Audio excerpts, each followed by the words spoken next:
Yes. Colin, yes, I'm calling with regards to a story I'm busy doing on the anti-gang unit and policing issues in the Western Cape for this Sunday.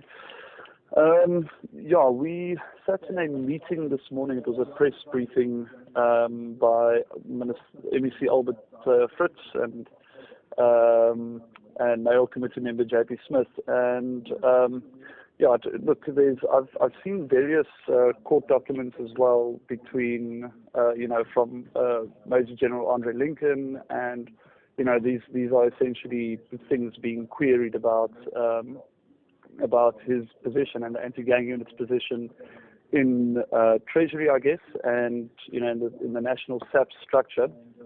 One of the things that's come up is there was an allegation this morning made that Major General Jeremy Veery is using yourself as a proxy for what is essentially a character and career assassination aimed at, obviously, General Sithole and Major General Jula. I was wondering if you would care to comment on that. Who was the person who made the allegation? It was J.P. Smith. Okay. Well, I can only comment if he provides me with proof. Excuse me? I can only comment if he provides me with proof. Mm-hmm. So if you can show me the proof and present the proof, and I am satisfied, then I will be able to comment. But I can't just comment on a loose statement, made by someone who uses the media for his own he's part of his own narrative. Mm. So present the evidence, and then I can comment on the evidence and the facts.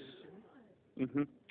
And so you are denying that you're a proxy, or you're denying that you are launching a character assassination? I'm not going to respond to the question simply because I have no evidence. You're asking me out of the blue a question, and I have no evidence in which to respond. Okay, I'll just read you a statement from your own press release.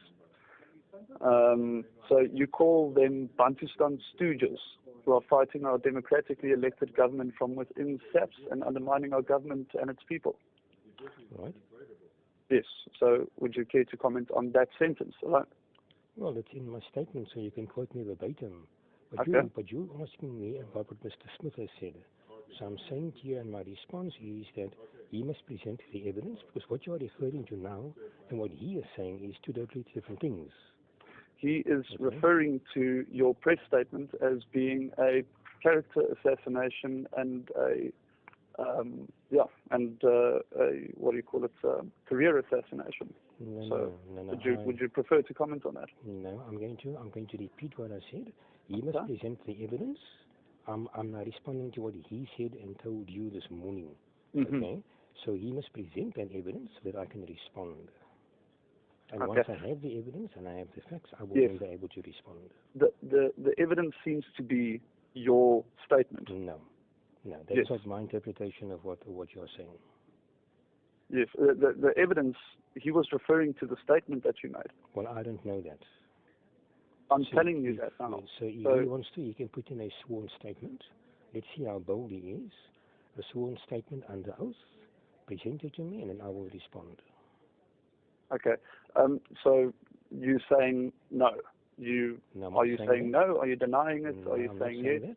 I'm saying he must present the evidence. Ask him to submit a sworn statement under oath. Then I will respond to those facts. Okay.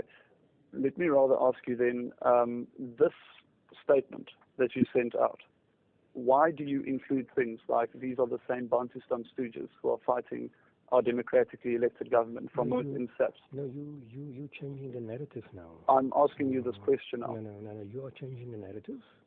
So let's go back to what Mr. Smith has said, because that's the reason why you called me. Okay? So you can convey to him what I have said. You're asking for the evidence. I'll prefer it under sworn oath that I can respond to it. I'm asking you a question. If you don't want to respond to it, that's fine. No. I've given you my answer. You're saying they launched an illegal counter strategy to government's anti-gang unit.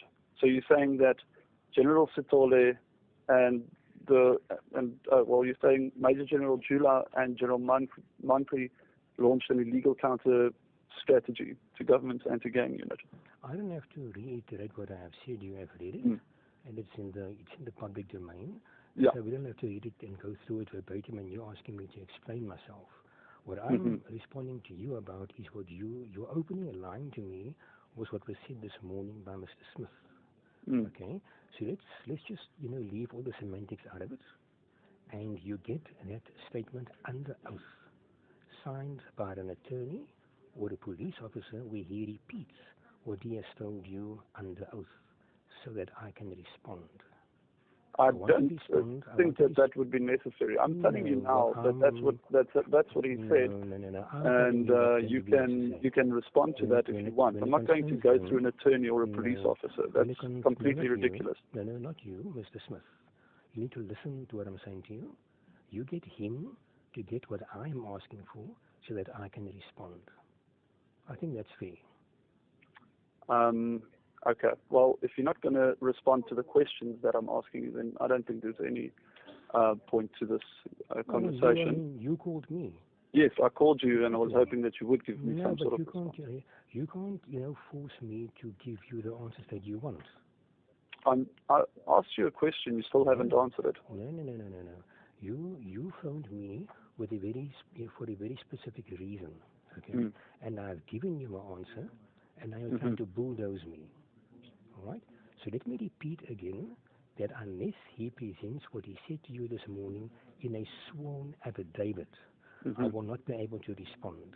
I can't write your story for you. Okay. Or I can't tell you what you want to hear. That's what I want. Yeah. No, that's Is that clear? Do you understand? Yes. No, I Great. understand your position. Anything else? No, that'll be it. Thank you for your time.